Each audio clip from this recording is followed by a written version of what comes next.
Dear good morning student, welcome back to my channel. आज के इस यूट्यूब में हम accounting for partnership firm fundamentals करेंगे।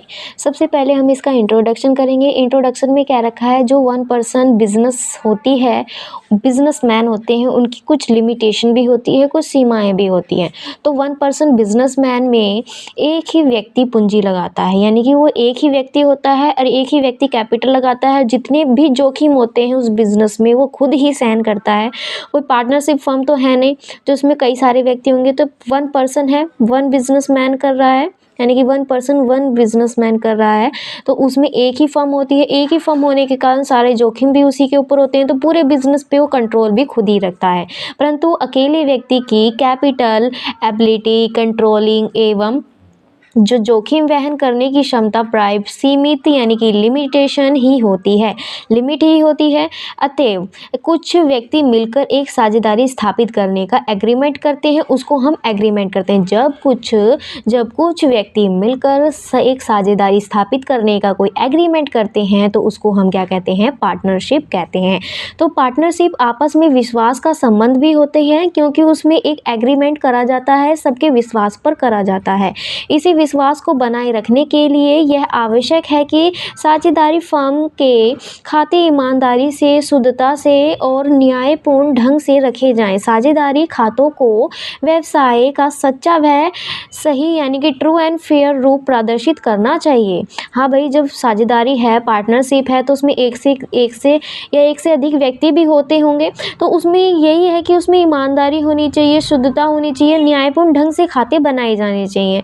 तो यही बात है कि उसमें ट्रू एंड फेयर रूप से प्रदर्शित करना चाहिए। उसमें कोई मतलब गलत भावना नहीं होनी चाहिए, गलत तरीके से अपने पार्टनरशिप को मतलब स्टार्ट नहीं करना चाहिए। ट्रू यानी कि सच्चाई के साथ और सही तरीके से प्रदर्शित मतलब रूप प्रदर्शित करना चाहिए।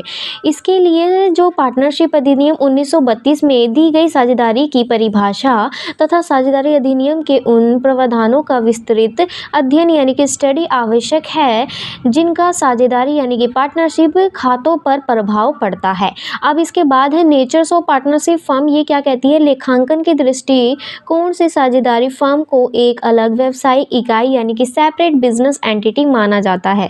फिर इन्होंने कहा सेपरेट, देखो बच्चों, सेपरेट एंटिटी किस तरीके से माना जाता है पार्टनरशिप फर्म में, क्योंकि जब इसमें क्या होते हैं, एक से ज़्यादा पार्टनरशिप होती है ना, उसमें मतलब दो या दो से अधिक व्यक्ति भी हो जाते हैं, पर जब दो व्यक्ति होते हैं तो उसको पार्टनरशिप कहा जाता है। एक सिंगल को तो पार्टनरशिप आप नहीं कह सकते।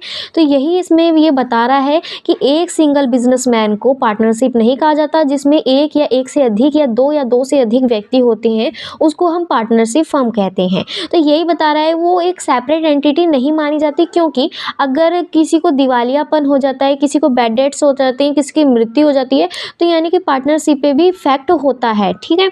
एंड जिसका साझेदारों से अलग अस्तित्व होता है यानी कि सेपरेट एंटिटी होती है, और परंतु कानूनी दृष्टिकोण से साझेदारी फर्म को अलग कानूनी इकाई नहीं माना जाता। अन्य शब्दों में इसका अस्तित्व साझेदारों से अलग नहीं होता। जो मैंने अभी आपको बात बताई, इन्होंने भी वही अपने थोड़े कठिन वर्ड में कही है, हार्ड वर्ड में कही है। इसका अर्थ है कि यदि साझेदार फर्म दिवालिया हो जाते हैं तो साझेदारों की निजी संपत्ति भी फर्म के ऋणों के भुगतान के लिए प्रयोग में ली जा सकती है। अब देखो, सपोज मान लो हमारी एक कंपनी है और वो लॉस में चली जाती है, बंद होने की उस पे आ जाती है, ठीक है, एक लिमिट, एक लाइन पर आ जाती है बंद होने की, ठीक है।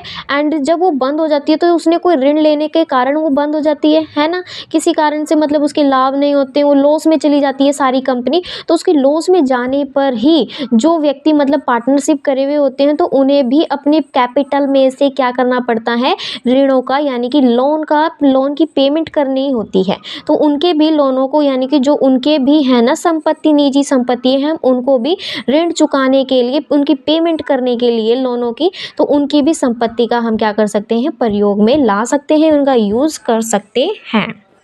अब करेंगे हम पार्टनरशिप की डेफिनेशन, यानी कि डेफिनेशन ऑफ पार्टनरशिप। इन्होंने कहा भारतीय साझेदारी अधिनियम 1932 की धारा 4 में साझेदारी की परिभाषा इस प्रकार दी गई है। साझेदारी उन व्यक्तियों का पारस्परिक संबंध है जो किसी ऐसे व्यवसाय के लाभों को बांटने के लिए सहमत यानी कि एग्री हुए हैं। यानी कि इसमें कहता है जो पार्टनरशिप होती है इसमें कुछ मतलब पार्टनर्स होते हैं और वो क्या होते हैं, लाभों को बांटने के लिए, जो बिजनेस के लाभ होते हैं ना उनको बांटने के लिए वो एग्री होते हैं, ठीक है, हुए हैं, जो उन सबके द्वारा अथवा उनमें से किसी एक के द्वारा सबकी ओर से क्या हुई है, ऑपरेटिंग किया जाता है, ठीक है। एंड अब आ जाते हैं इसके फीचर्स। तो फीचर्स क्या कहते हैं, सबसे पहला फीचर्स है इनका 2 या 2 से अधिक व्यक्ति, यानी कि 2 और मोर पर्सन। यानी कि इन्होंने कहा इसमें 2 या 2 से अधिक व्यक्ति होने चाहिए, एक सिंगल व्यक्ति नहीं होना चाहिए। और इन्होंने कहा जो माइनर होते हैं माइनर नहीं होने चाहिए। माइनर क्या नहीं कर सकते, पार्टनरशिप नहीं कर सकते। अनसाउंड माइंड भी क्या नहीं कर सकते, पार्टनरशिप नहीं कर सकते। किसी अधिनियम के अंतर्गत अयोग्य घोषित व्यक्ति भी नहीं कर सकते, जो मतलब उन पे कोई केस चल रहा हो किसी चीज़ का, ऐसे कोई केस होते हैं ना, तो वो केस जो चलते हैं वो भी व्यक्ति नहीं कर सकते किसके अंतर्गत, अयोग्य घोषित व्यक्ति के अंतर्गत वो व्यक्ति भी पार्टनरशिप नहीं कर सकते। अब आ जाती है इसके बाद हमारी देखो इन्होंने एक बात और कह रखी है, मेन इंपॉर्टेंट बात है वो, तो इन्होंने कह रखी है major as a person, sorry major as a partners, ठीक है। तो इन्होंने कहा जो एक माइनर होता है ना, एक माइनर को साझेदारी फर्म में साझेदार नहीं बनाया जा सकता। तो जो ये एक हमारा माइनर होता है, दैट इज क्लियर, जो हमारा माइनर होता है इसको फर्म में साझेदार नहीं बनाया जा सकता, परंतु इसे फर्म के लाभों में हम हिस्सा जरूर दे सकते हैं, ठीक है। और जैसे कोई लॉस हो जाता है तो ये लॉस की भी पूर्ति नहीं करेगा, या इससे कोई अचानक कोई गलती हो जाती है तो ये उसके लिए भी जिम्मेदार नहीं कहलाते हैं। कौन, माइनर नहीं कहलाते बल्कि मेजर कहलाते हैं, ओके। एंड इन्होंने कहा साझेदारों के बीच एग्रीमेंट, यानी कि एग्रीमेंट बिटवीन द पार्टनरशिप। इन्होंने कहा साझेदारी एक एग्रीमेंट का परिणाम है, इसकी उत्पत्ति एग्रीमेंट से होनी चाहिए ना कि कानूनी से। तो फॉर एग्जांपल देखो आप समझो क्लियरिटी में, तो ये जो हमारा एग्रीमेंट है ना, ये एग्रीमेंट यानी कि जो हमारी पार्टनरशिप है वो एक एग्रीमेंट का परिणाम है, ठीक है। इसकी जो उत्पत्ति यानी कि जो हम इसे क्या करते हैं, उत्पन्न करते हैं, तो जो हमारा एग्रीमेंट है ना, यानी कि इसकी उत्पत्ति एग्रीमेंट से होनी चाहिए। किसकी होनी चाहिए, एग्रीमेंट की, जो हमारा एग्रीमेंट है इसकी उत्पत्ति एग्रीमेंट से होनी चाहिए ना कि कानूनी से। फॉर एग्जांपल के लिए, यानी कि इसी के अपोजिट है जो हमारे जॉइंट फैमिली होती है, जॉइंट हिंदू फैमिली की उत्पत्ति कानून से होती है, आपको तो पता ही है, बट एग्रीमेंट से नहीं होती। तो कहता है ऐसे एग्रीमेंट मौखिक अथवा लिखित हो सकता है। जो हमारे एग्रीमेंट होते हैं ना, एक वो मौखिक हो सकते हैं और लिखित भी हो सकते हैं। इस एग्रीमेंट के अनुसार ही साझेदार यानी कि पार्टनरशिप के आपसी अधिकार, यानी कि जो उनकी रिस्पॉन्सिबिलिटी होती है, सॉरी राइट्स होते हैं, वह लायबिलिटीज़ होती हैं और निश्चित होती हैं। अब है हमारा थर्ड फीचर्स क्या कह रहा है, व्यवसाय की उपस्थिति एवं लाभ कमाने का उद्देश्य, ठीक है। तो इन्होंने कहा जो हमारी पार्टनरशिप का निर्माण है किसी व्यवसाय यानी कि बिजनेस को करने के लिए होना चाहिए। यानी कि जो हमारी पार्टनरशिप का निर्माण होता है वो बिजनेस को करने के लिए होना चाहिए, कोई और काम करने के लिए नहीं होना चाहिए। जैसे कि फॉर एग्जांपल कोई आजकल गलत बिजनेस चल रहे हैं ना, तो उन कामों के लिए हमारी पार्टनरशिप नहीं होनी चाहिए। वैसे तो होती है बट होनी नहीं चाहिए, ठीक है। तो यानी कि इन्होंने कहा व्यवसाय को करने के लिए यानी कि बिजनेस को करने के लिए ही होना चाहिए। व्यवसाय का उद्देश्य है लाभोपार्जन होना चाहिए, मतलब प्रॉफिट कमाना होना चाहिए, और ऐसा बिजनेस कानूनी होना चाहिए। आपको पता है कानूनी होना चाहिए, कानूनी नहीं होएगा तो वो क्या होता है, इल्लीगल कहलाता है, ठीक है। किसी संपत्ति के सहस्वामी होने ही साझेदारी नहीं है, यानी कि 2 या 2 से अधिक जो हमारी पार्टनरशिप मानी जाती है वो होना ज़रूरी नहीं है, बल्कि वो बिजनेस के लिए होना चाहिए। एंड इन्होंने कहा प्रॉफिट अर्न करने के लिए होना चाहिए। तो ये काम इसमें होने ज़रूरी है, किसमें, पार्टनरशिप में, तब वो पार्टनरशिप मानी जाती है। अब है हमारा फोर्थ पॉइंट क्या है, लाभों का बंटवारा यानी कि शेयरिंग ऑफ प्रॉफिट्स। इन्होंने क्या कहा, एग्रीमेंट का उद्देश्य व्यवसाय के लाभों का बंटवारा करना होना चाहिए। यानी कि जो हमारा जो एग्रीमेंट है उसका उद्देश्य क्या होना चाहिए, बिजनेस के लाभों का बंटवारा यानी कि डिस्ट्रीब्यूशन करना होना चाहिए। यदि कुछ व्यक्ति कोई धार्मिक अथवा दान यानी कि डोनेशन देने संबंधित एग्रीमेंट करते हैं, देखो हमने जो नॉट फॉर प्रॉफिट ऑर्गेनाइजेशन का चैप्टर पढ़ा था उसमें तो क्या ही कर रहे थे, डोनेशन ही दे रहे थे। बट अगर हम पार्टनरशिप में डोनेशन देने संबंधित एग्रीमेंट करते हैं तो उसको एग्रीमेंट यानी कि साझेदारी नहीं समझेंगे, ठीक है। और इसी के अपोजिट यदि हम किसी साझेदार को लाभों में हिस्सा नहीं दिया जाता तो उस व्यक्ति को साझेदार नहीं कहा जाएगा। अगर देखो, अगर किसी पार्टनरशिप में, ठीक है, तो लाभों में हिस्सा नहीं दिया जाता, अगर उन्हें पार्टनरशिप में लाभों में हिस्सा अगर नहीं दिया जाता तो उस व्यक्ति को साझेदार यानी कि पार्टनरशिप नहीं समझा जाता, ठीक है।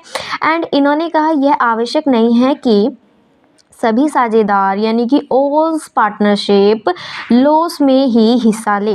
साझेदार आपसी एग्रीमेंट द्वारा किसी एक अथवा एक से अधिक साझेदार को हानि में हिस्सा लेने से मुक्त कर सकते हैं, ठीक है।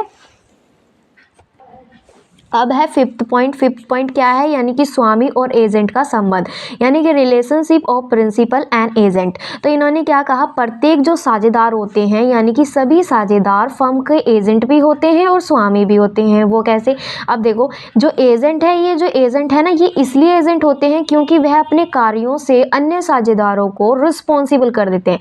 अब फॉर एग्जाम्पल से सोचो, एक कंपनी में ओनर्स भी है और एजेंट भी है। अगर एजेंट को कोई काम सौंपा जाता है, ठीक है, अगर एजेंट को कोई काम सौंपा जाएगा तो वो अपने काम से बाध्य किसको कर सकता है, अपने ओनर्स को कर सकता है, स्वामी को कर सकता है। तो एक तरीके से वो अपने काम से क्या कर रहा है, रिस्पॉन्सिबल कर रहा है अन्य साझेदारों को, ठीक है। एंड इन्होंने क्या कहा, स्वामी इसलिए है यानी कि ओनर्स इसलिए है क्योंकि वह स्वयं अन्य साझेदारों के कार्यों से खुद रिस्पॉन्सिबल हो जाता है। जब एक ओनर्स एजेंट को काम देता है तो वो खुद क्या हो जाता है, रिस्पॉन्सिबल हो जाता है। जब वो अपना काम कर देता है तो दूसरे यानी कि ओनर्स को क्या कर देता है, ओनर्स को वो अपने प्रति रिस्पॉन्सिबल कर देता है। तो ये दोनों ही अपोजिट है एक दूसरे के, बहुत ईजी है। अब है बच्चों 6.6 पॉइंट में क्या है, व्यवसाय का संचालन यानी कि नहीं ऑपरेटिंग सभी द्वारा अथवा सभी की तरफ से कुछ साझेदारों द्वारा किया जा सकता है। फॉर एग्जांपल जैसे सभी साझेदार फर्म के कारोबार के संचालन यानी कि ऑपरेटिंग में भाग ले सकते हैं। मतलब जैसे बिजनेस में जो काम करते हैं उसमें सभी पार्टनरशिप यानी कि सभी पार्टनर उसमें क्या ले सकते हैं, भाग ले सकते हैं, इंक्लूड हो सकते हैं।